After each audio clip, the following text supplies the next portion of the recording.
She is a musical theater singer actress. Was chosen to be Gigi in Miss Saigon. Let's welcome Kiara Dario.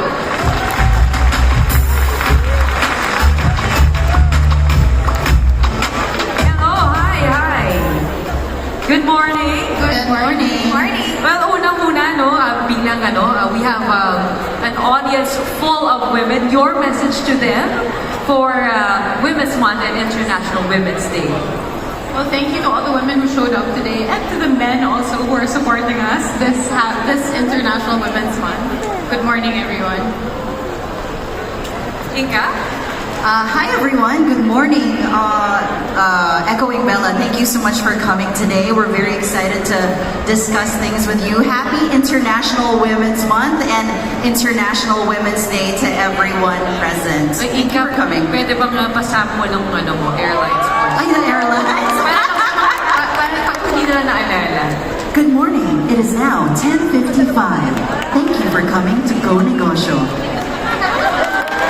Diba? How about you?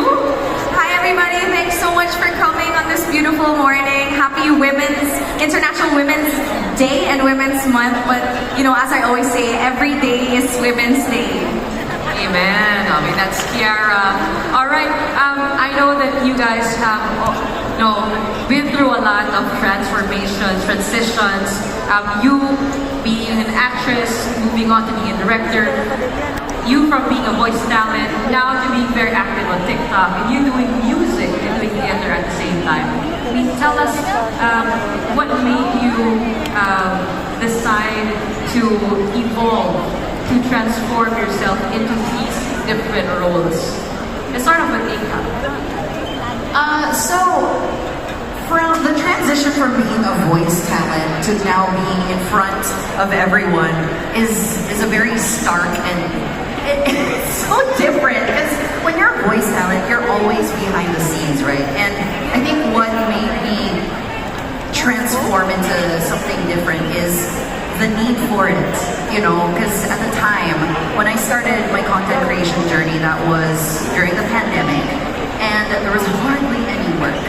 And my thing was, my dad's also a voice talent. He had been pressuring me to create like a demo reel, just so it's something that I can submit to producers and clients and things like that. Si Tamad never made. Kasi I had to gather all of my samples, string it together, and I was like, can he just not? I don't want to do that.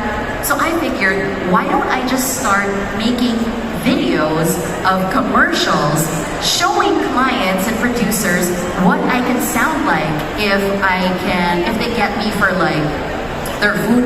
Grabe, gutom na ako. Ano kaya pwedeng kainin ko today? Pansit canton! Or, if it's like for a mom brand, like, I love my children, and as a mother, I want what's best for them. So I needed to do something different to be able to carve out opportunities for myself. Paano naman yung paggamot pang sakit ng tiyan? Paano yun? Pumili ka ng tamang gamot. It's in the feeling. Yes. How about you, Bella? I think for me, there was just a necessity at the time. So before I switched to being a director, I started writing scripts first. This is something I would do for my friends when they had problems on set and they needed someone to fill in scenes or they had to rewrite scenes. I would help them out. And I would actually never ask for credit. Like, I just do it for them. And then I started writing for films na talaga, full-length feature films. So the first one we did was 10,000 Hours that went on to win 11 awards at the Metro Manila Film Fest. And I feel like people started taking me more seriously after that. And then I was invited by different companies to pitch stories to them. So Star Cinema, Globe Studios, Viva, and they would buy my scripts. So that gave me a lot of confidence. And one of the bosses I spoke to at one point, Tita Malu Santos of Star Cinema, said, your script is so understandable. I can see the scenes already. I think you would be a great director.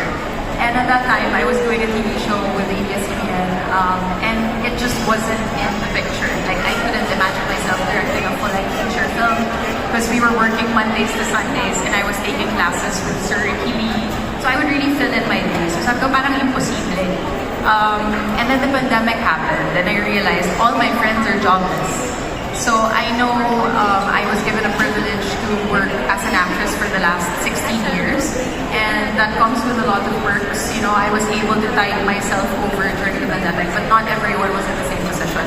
So I said, does the offer still stand? Like, do you guys still want me to direct a film? Because I knew if I could direct a film during the pandemic, then at least 40 of my friends would have Christmas Eve dinner. Like, they could have enough money for Noche Buena. But does this mean you also take care of the business side of producing the film? Definitely.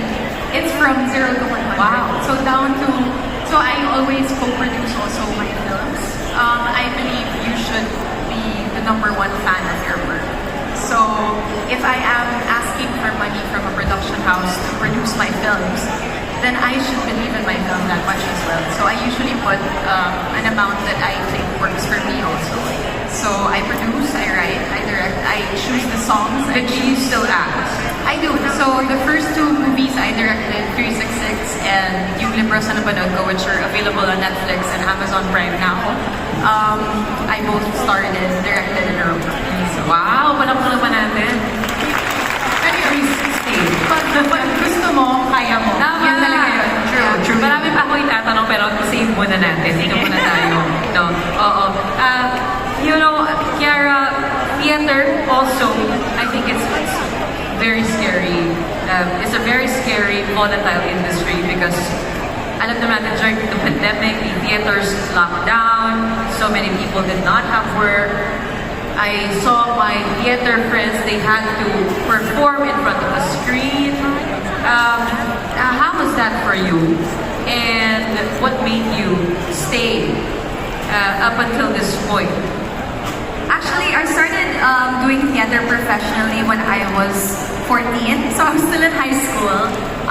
And then right when I graduated college, that was in the middle of the pandemic. So I couldn't just like jump into the theater industry because there was no theater industry at the time. So I went into corporate. I was in Ogilvy Mater. I was doing social media. And at the same time, I was also live streaming. So I had like two jobs, and then I was also working on my TikTok. So that gave me like the finance side, like I was stable financially. I also had my creative side, which I could do live on Kumu, which I was doing live streams like every day. And were you earning from it? Yes, also. You were also earning. So I think that is what kept me afloat during those 2 years. And then when the pandemic finally ended, everyone started going back to the theater, and slowly it was hard to like, do I leave my corporate job? Do I like jump into theater kaagad? It took a lot of like planning and discernment, but ultimately I was like, okay, my corporate job doesn't make me as happy. It's not my passion. I feel happier doing what I know I love to do. So, you know, I took that risk. Of course, you mitigate risks. Of course, you like have a plan. So I really told myself, I'm gonna go back to the theater. This is what I'm gonna do. I'm going to audition for commercials. I'm going to get an agent. I'm going to keep sending my reel out, and that's what I did. So, yun, there's always risks, especially in theater, as you said. It's hard to even call it a fully legitimate industry because it's so new. It's still growing and massively, especially post-pandemic, which is so exciting. But there will always be risks in every industry. Theater is one of the riskiest ones to get into.